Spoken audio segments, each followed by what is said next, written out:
Hello and welcome to yet another edition of the Sustainability Track here on African Renaissance TV with me, Mohamed Bibaji.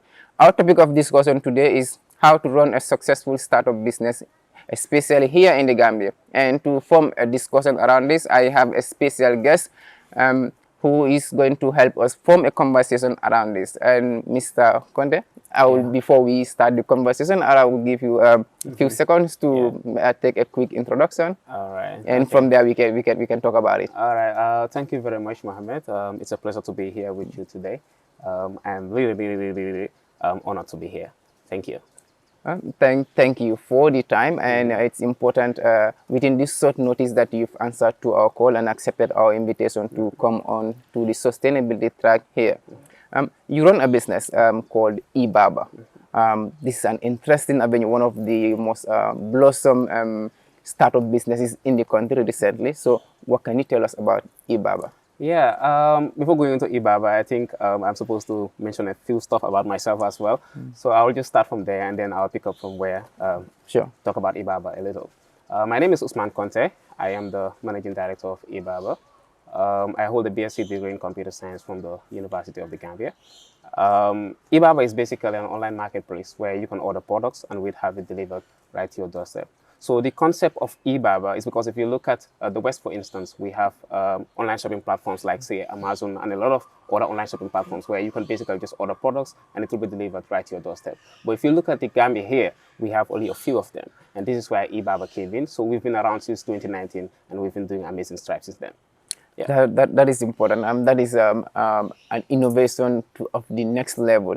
This is what is needed. It's like a market that we cannot access physically, but then it's an online market, you can call it. Exactly. eBaba, what was the inspiration behind eBaba? Yeah, the reason for eBaba is that we looked at the Gambia, we realized that people are so much into the traditional way of shopping, you understand? And if you are a very busy person, you have a very busy schedule, like say, for instance, you're working from an office, you have certain needs, you have things that you would like to get from the market. Now, the question is, how do you get these things from the market right from your office? You understand? Without going to the market. Going to the market. And there's also this problem of, like, say, if you want to buy a shoe, for instance, in the Gambia here, we have this boy. If you want to buy a shoe, you basically have to go from shop to shop trying to find a particular shoe. You understand? And this is actually very time consuming. It is tedious, very hectic as well. So at eBaba, we don't want you to go through all of that stress. We want you to be able to sit at your comfort, you place your order on our platform, and the item will be delivered to you right wherever you are. So this is the whole concept of eBaba. So this is a problem that we are trying to solve. Another problem that we are trying to solve, because we don't limit ourselves to only the online shopping part of it, just a general online shopping. We try to bring entrepreneurs on board to sell their products. You understand? We have this problem of market reach for entrepreneurs. We have these local entrepreneurs that are coming up with amazing products. I don't know whether you people are following them, but we have this churai gelte that they package. Sure, you understand? sure. Yeah, this mbahal that they package. These are items that are needed by people outside. We have Gambians outside that miss the churai gelte and the mbahal. Now, how do you get these products to these people? So that's why we wanted to create the platform, not only for ourselves as well, but for these entrepreneurs. In a sense, if they have products that they are selling, they can actually post it on our platform and people from anywhere can see it and you can place your order and you have access to these products. So in a sense, we are creating market for them. We are creating exposure for them. So that's what we wanted to do. We want to create a space for them where they can also sell their products. That is what an economist would call a typical an efficient market, Yes, where right. buyers and sellers come into contact, but this without any physical aspect of it. That's right. That is important. That's right. And I think this is timely. Looking at the level of technology now, and this age is something that is really doing justice. And no wonder it has grown so fast within this short period. Exactly, That is important. Yes. But I want to understand what were some of those strategies that really worked well for you at the beginning, but now are not so not doing working very so well yeah. at this moment now. Yeah, with business generally, it's not limited to Gambia alone. Business in general, there will be certain failures, there will be things you'll be learning along the line because it's a continuous process. So along the line, you will have roadblocks that you know that, okay, I'll have to climb over this. It's either I find a way around this or maybe like I come up with something new. It's basically like that. Along the line, when we started initially, it wasn't only eBaba alone. Okay. Yes, I wouldn't talk about a particular strategy, but I want to mention this part of it so that people understand that it's not all, rainbows. It has to start from somewhere and there will be failures and you Sure. actually have to find a way in the Transition future. yourself into that next Yes, level. exactly. So we had a platform called eDeals. The concept of e-deals was that anybody from anywhere, it's just like the e-bar part of it, the entrepreneurial part of it, where they could just post on our platform and anybody from anywhere can place an order. So this was how e-deals was set up. But the whole idea behind e-deals was we were not supposed to sell on the platform ourselves. You understand? Every vendor that's on the platform is supposed to be someone from outside. But then along the line, we realized that people were having these trust issues. In a sense, they don't know whether this works or not. You understand? So that is why at some point we realized that e-deals is having some issues. We have to find a way around it. Then when eBaba came, because eBaba was already around, but we sell on eBaba, we decided to incorporate it with some components of e-deals. In a sense, those entrepreneurs can now post on eBaba and sell there directly. But now, because we've already been selling at eBaba, they've seen us, they've seen what we've been doing. And if you follow our social media, for instance, on Facebook, we have up to like 10,000 followers. Yeah, we had over 10,000 followers. Currently, we got into this copyright battle with Facebook, and our Facebook was taken down for a while. You understand? So, but now we had to, because we don't want to follow them and they'll be wasting a lot of time trying to get our Facebook back. So we decided to move on and start a new page as well. Yeah. So they've been following us. They've seen how much people are reacting to our products, and they know that if they can actually sell on eBaba, it will help their businesses as well. So now we ran a survey on the platform, and we have a lot of them that are coming on board. They're telling us, I want to sell on your platform. You understand? So the concept of e-deals was quite new in the sense that we were learning along the line. But we realized that if we can start selling on the platform ourselves, this will motivate other people. If they see what we are gaining from it, this will motivate them to come on board. So that was one of the strategies, that in the beginning we started in a funny way, and then along the line we realized that we had to make some adjustments to make it work. Yeah. Indeed. I have this lecturer that will always tell me that a businessman or an entrepreneur is born immediately there is a problem. That's whenever there is a problem, and then you coming up with a different strategy, knowing that, okay, we've started with a particular strategy. Yes. For some reason, it has not been working. That transitioning into a new one is a typical entrepreneurial skill, and that has to be given to you. Thank you. Thank you. So with that, I'm talking of strategies. What are some of the 3 tips, if you are going to name 3 tips that you are going to give as an advice to someone who wants to run a startup business, what would it be? I think the first for me would be persistence. And this doesn't go to only the startups. I think this one goes to the main component, the people at the top that are running the startup. You understand? This is very much important for them. Okay. Especially in a society like the Gambia. Let's say you graduated from a university, you have a degree of your own. People have a lot of expectations on you. You understand? You have a lot of expectations. People expect you to, be doing some other things and the likes. You understand? You could be making a lot of money working for somebody, doing this, doing that. So the question is, how do you stay on course? How do you make sure that the business that you are running, you are focusing entirely on the business? And that's it. And along in the business as well, there will be roadblocks. There will be a lot of roadblocks. I think I've mentioned that initially. Sure. Yeah. So are you that type of person who will just give up when you find when there is a challenge? When there is a challenge, you understand? Because you have to understand that in life generally, I have this belief that in life generally, it is these challenges that make us who we are. If there was no challenge, maybe I wouldn't be sitting here today. You understand? So there has to be a problem. There has to be something that is, causing difficulty somewhere. And this is, if we can find a way around that, that is how we grow as human beings. You understand? That has always been, the back core of who we are. Whatever we do. You understand? Yeah. So persistence is key. No matter what difficulty you find yourself in, you have to make sure you push yourself. You don't let it stop you. So risk taking as well is one of those things. Yeah, you understand? For an of course, I would say calculated important. risk. You cannot just take just any random risk. Yeah, but then you have to be very aware of the kind of things that you are getting yourself into. That is key. I wouldn't say just get yourself into anything. Any risk. You understand? Okay. But if you wouldn't take risks as well, you might as well just stop the business. You understand? There will be a lot of situations that will require you to take that extra step. You understand? But if you should feel a little bit reluctant, these are things that will really retard the business. So you generally have to be that person who is like open to taking risks in as much as possible. But I would like to emphasize this: calculated risk. You don't jump just at any risk. You don't get your facts right, get your decisions, get your details right before you could make any decision on a particular risk-taking mission. You understand? I would just also go to I think consistency for me. Consistent matters. You understand? Let's say, for instance, a brand. If you are like a company that relies a lot on your brand, you understand? And today you are putting out this message, and tomorrow you are putting out that message. That's conflicting. It's like you are deviating from. It's conflicting for your audience. It's conflicting for your audience.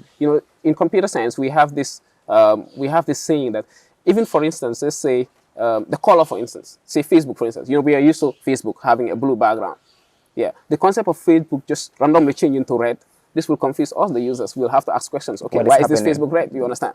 So the consistency matters, and this actually makes your business visible. A lot of people will know about you because this is what you do. We all know it. You understand? And if you have markets where you social media platforms or other places where you are constantly marketing, you have to make sure that you are consistent with the strategies that you use. Obviously, you will have to review them every once in a while to see whether it works or not.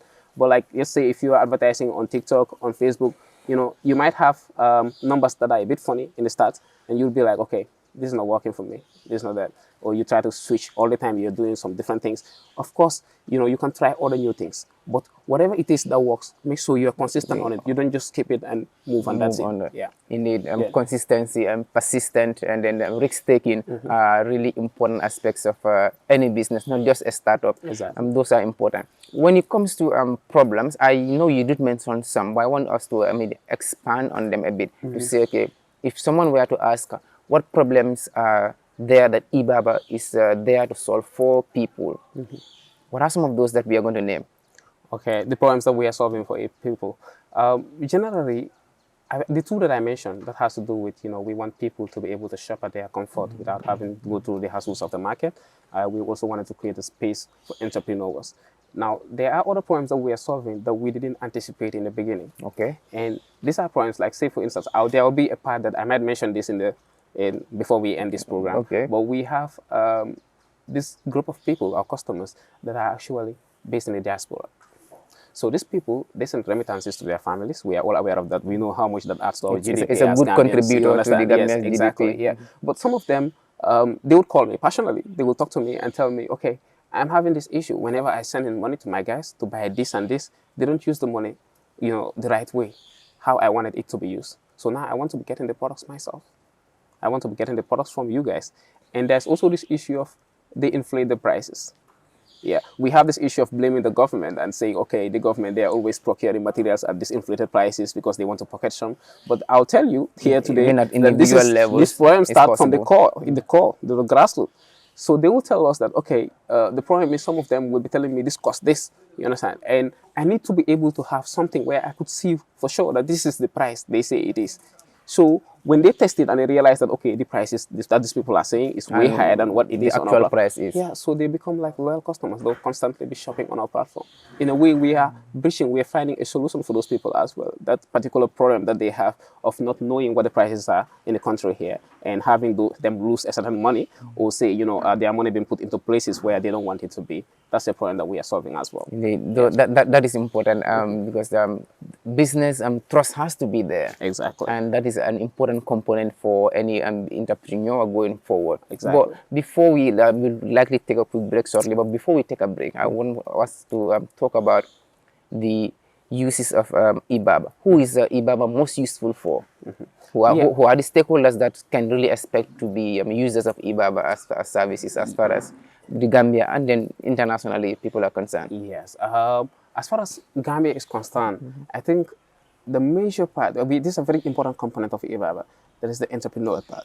Currently, we are doing a revamp for our website because we want to fully incorporate them into the eBaba project. Like, we want them to be part of our family. Okay. We cannot sell everything on eBaba.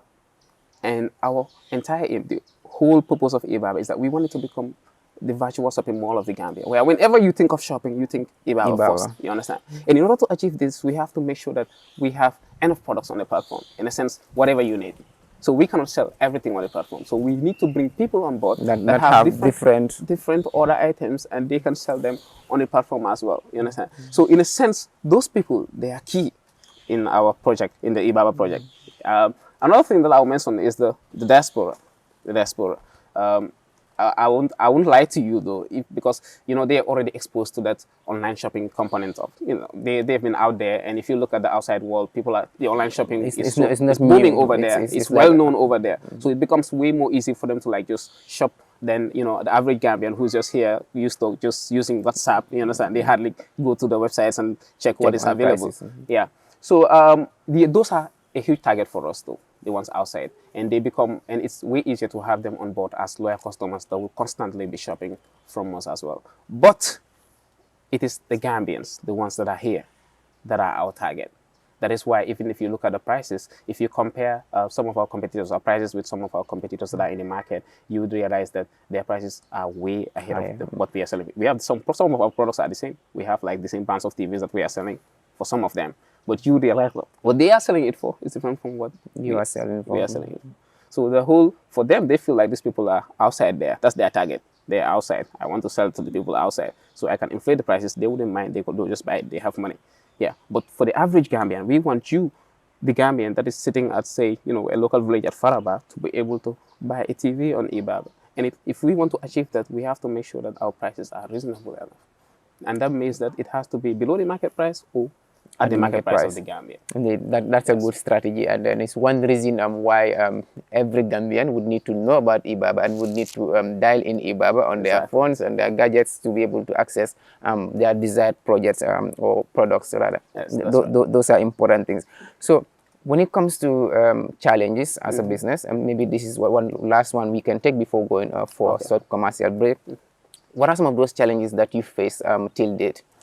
As a business, I'm sure there could be many. Yes, there are many challenges, many challenges. I think I would first want to mention this issue of having the right talent. Having the right talent. That's a huge problem, not only for us here, but I feel like in the Gambian market generally, many of the people that I talk to, they have that issue. And they will tell you, okay, I want staff, but like, how do I know I can have the right people on board?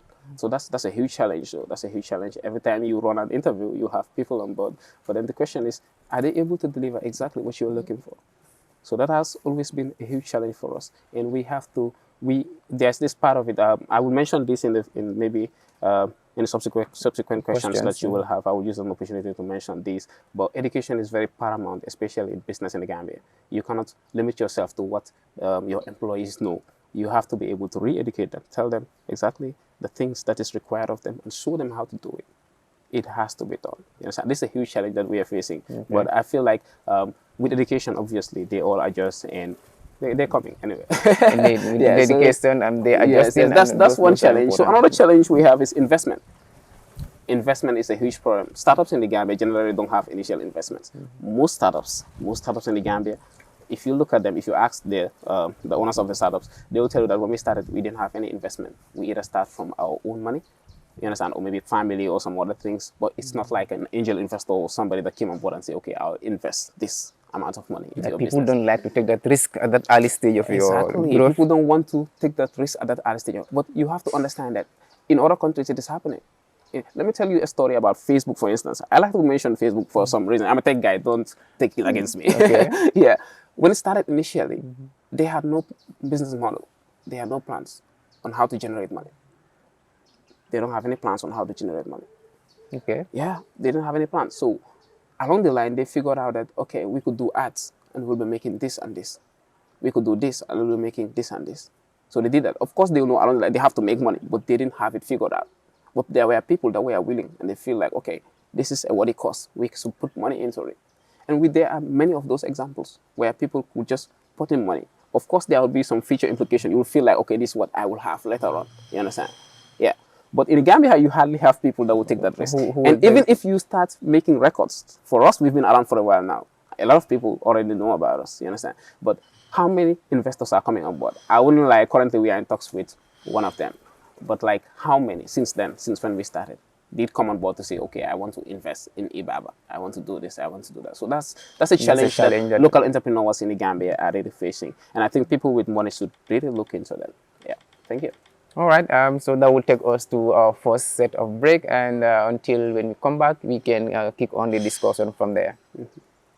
Hello and welcome. This is the Sustainability Track on African Renaissance TV, and I am your host, Mohamed Bibaji. The Sustainability Track builds on the TV's mission to provide useful information to our viewership.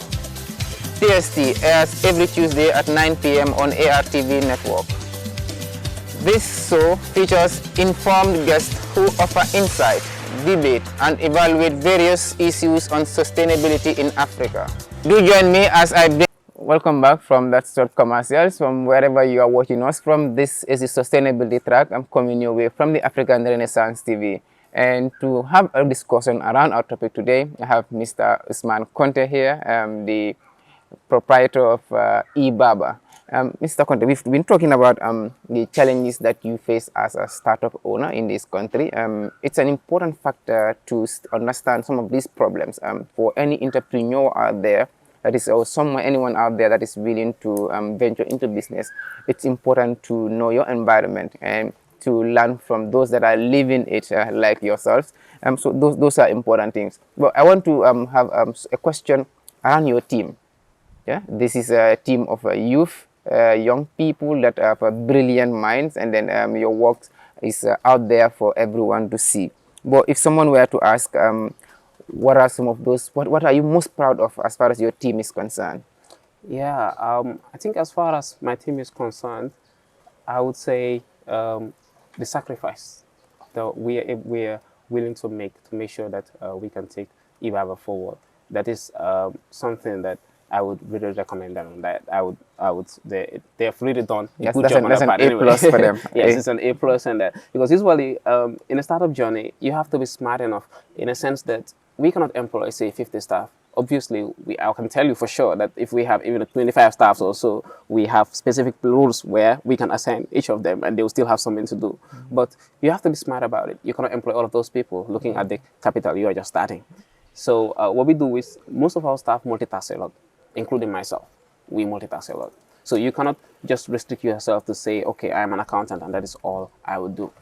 So it's not like that with us. So basically, you can be an accountant, you'll be receiving calls, you'll be replying to social media messages. You understand? So basically, these are the things that we incorporate. We have this culture of you have to go the extra mile. You have to do other things beyond just your responsibilities. So that's why, well, even in our say the letter that we give you, we try to capture that part of it to let you know that this is a company culture. This is something that we have in us. You understand? You have to go through that extra. You have to do that extra sometimes. It wouldn't just be limited to your initial role, what we assign to you. So that is something that I would really say my guys are really trying on that part. Yeah. Something else that I would like to mention has to do with, I think I did mention initially that I want to mention Talk that. about it. Yes, I want to at talk some about point. it. Yes. Education, like learning, continuous learning. You need to have a team that are willing to learn. They need to be willing to learn. They can't limit themselves to just what they know. The world is changing constantly. So you need to have a team that are willing to change with it. They need to move with the world, know what are the new trends, what is happening, how do we fit into this as a business. So it is very important for your team. You know, you have to bring that culture of, encouraging your team to learn as much as possible. I'll give a scenario of this. One time I was traveling to upcountry. I got a call from one of our guys at the office, and he said, okay, there's this guy that ordered a barbing machine from us, and he said that he thinks the barbing machine is broken. Now, I haven't seen the barbing machine. We have a lot of barbing machines on the platform. I don't know the exact one they are talking about. And then a couple of minutes later, I got a call and he said, okay, it's not broken. That is how it is. And then they communicated that to customer and figure out ways so that the customer could fix it back and understand exactly how it is. So you need to be able to let them know that you're not a magician, you're not this, you're not that. It's not like there's nobody that knows everything. They need to make sure they can do research on their own. They can teach themselves the new things. And this is very key. It's very important indeed. That's an amazing team you have there. And then those are important ideals to combine as far as entrepreneurship is concerned. But someone can ask this strange question to say, you coming from a science background, and this is entrepreneurship. What is the link? Yeah. I'm sure you must have heard this before. That's a fishy point though. But like entrepreneurship doesn't generally care about your field. Definitely. Yes, I agree. yes, yeah. It doesn't care about your field. I mean, from the beginning of time, humans have been trying to find solutions to problems, and that is what entrepreneurship has always been about: finding solutions to problems. You understand? So you can either be in a computer science, you can be a geologist, you can be whatever field you are in. I am sure there are always problems that are always there for people to solve. So if you can solve those problems, you're an entrepreneur. You're part of us. So that is how these things work. So basically, but for me, there's a link still because we are still in the tech part of it. There's eBaba, which is an online marketplace. So there's that link of the online world, the internet, and computer science, linked with business. Yeah, of course, I am currently more focused on the business aspect of it. We have like 3 A team members. Myself, we have Samba, who is a software developer. He's currently in the States, and we have Landing. So I later on joined eBaba. I wasn't there in the beginning, in the very first beginning. Yeah, Landy was the one that came up with the idea of eBaba, and then he brought me on board. So it's always that. I think I want to mention that part of it as well. I want Gambians to understand that. Of course, you can have, because I've seen situations where people could come up together to run great businesses, but they have that problem of, okay, I want to do my own thing. I want to do. If you have an amazing team that you could work with, people that you could come together with and start something amazing, what should stop you? You should figure out ways that you could, synergize your energies together and make sure it works for the business. And I think that's a problem that a lot of Gambian entrepreneurs are facing. You might be a specialist in a certain part, but you would need the expertise of some other Someone person else. in this and this. Bring them on board.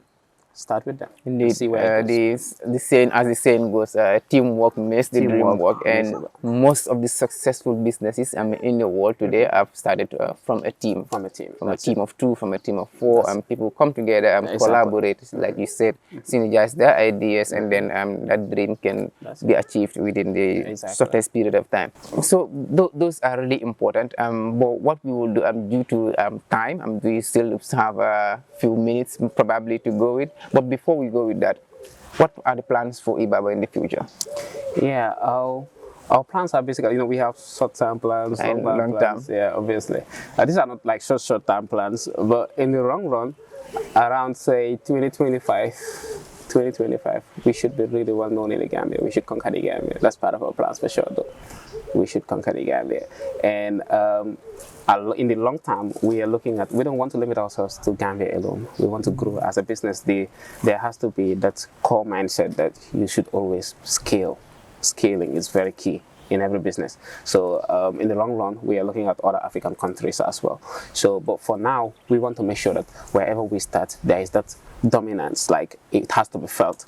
This will also help us build this confidence to stretch our wings and reach out to other African countries as well. Yeah, so this is like part of our goals for sure. There is a need for expansion and growth as you go deep into the business. That is important. Well, one of my last questions would be, as coming from the tech sector, do you think the Gambia needs to invest more in tech as far as youth are concerned for our economies that we can have in the future, for growth that we can really dream of? Yeah. If you look at the world right now, some of the top businesses, some of the main employers, the biggest employers in the world right now, they are tech companies. They are tech companies. And we always talk about how the unemployment rate is very high in the country here, like the Gambia. So the government can employ everyone. We are all aware of it. In fact, right now, I don't know whether I should share this on your camera, but I feel like there's a lot of positions that are currently in the government they shouldn't be there anymore. Like they have no use for it. It's like they're obsolete. They're trying to keep them to make sure that they can provide jobs for those individuals. But they should be able to move on and let those people go. They don't need them currently. I wouldn't mention the job, so I'll just move on to what I was trying to say. Most definitely. That is what technology brings. Yes, these are the things that it brings. You understand? And it is important that we invest into technology. If we invest into technology, because if you look at the Gambia, we don't have resources as well, like other countries that have oil. So what we can really invest on is education. Education. And tech is key among these. So if we have people that are coming up with brilliant ideas, brilliant technological ideas that are solving big problems, obviously we'll have a market out there. The whole world is willing to pay for it. People are paying for iPhones from the Gambia here, a poor country. Like the iPhone is way out there, the America, but we're still trying to get it from there. So look at it. So that tells you that tech has a market itself. So we just have to find the right tech. Let's invest in the right people, the people that are doing amazing, the people at least, that have shown that they are with the willingness of trying to do amazing things. And we can invest in them. We can take this country forward if we invest in tech. It is very important. And I feel like it is being neglected. It is seriously being neglected. But we need to work on that as a country.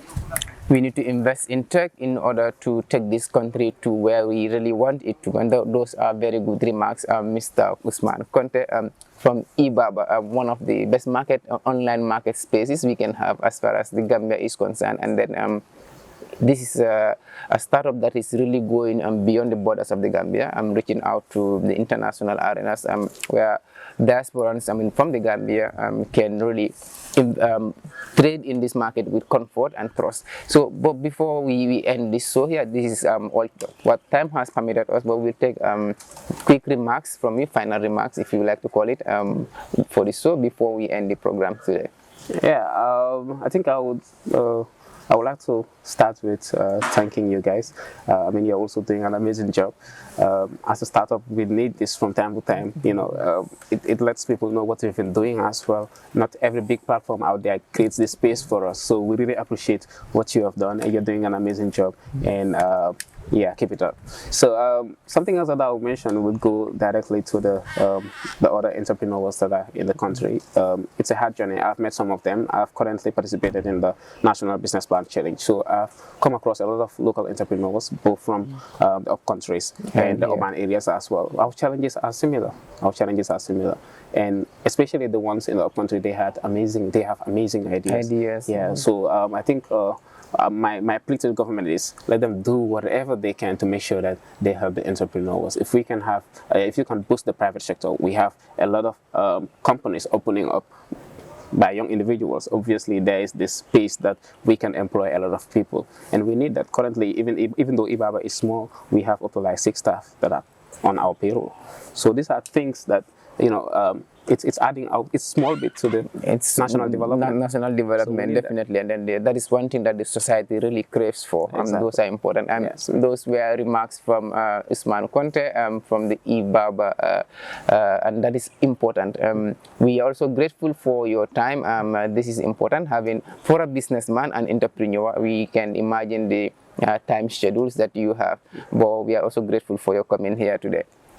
Thank you, because this is all we have for you from the Sustainability Track. I'm coming away from the African Renaissance TV with me, Mohamed Bibaji. This episode, like many, have been broadcasting from the Badala Park Hotel here at Kotu. This is one of those luxurious hotels that you can come with your family members, with your loved ones, to have those beautiful moments with your families and then your loved ones. And the environment is sustainable, just like the Sustainability Track here, we like to say. And until we come your way again with more interesting episodes and programs from the African Renaissance TV, stay tuned. Bye-bye.